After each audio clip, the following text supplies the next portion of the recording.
গ্যাসের সংকট কাটছেই না। রাজধানীর বিভিন্ন সিএনজি ফিলিং স্টেশনে কমে গেছে গ্যাসের চাপ।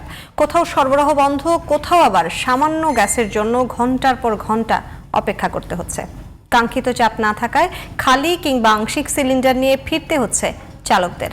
এতে আয় কমার পাশাপাশি ভোগান্তি বেড়েছে সিএনজি ও গাড়ি চালকদের। হাবিবুর রহমান রাজের রিপোর্ট। কেসারেন শেকড় থেকে শিখরে।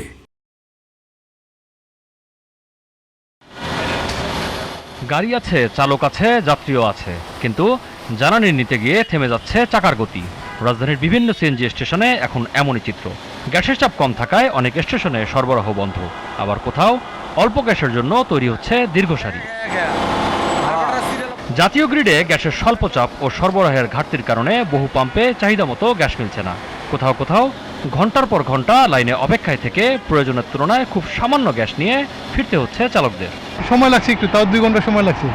যেখানে আধা ঘন্টা সময় লাগার কথা না, সেখানে 2 ঘন্টা সময় লাগছে। দীর্ঘক্ষণ লাইনে থাকতে হয়, 8 থেকে 10 ঘন্টাও এমন সময় আছে লাইনে থাকতে হয়।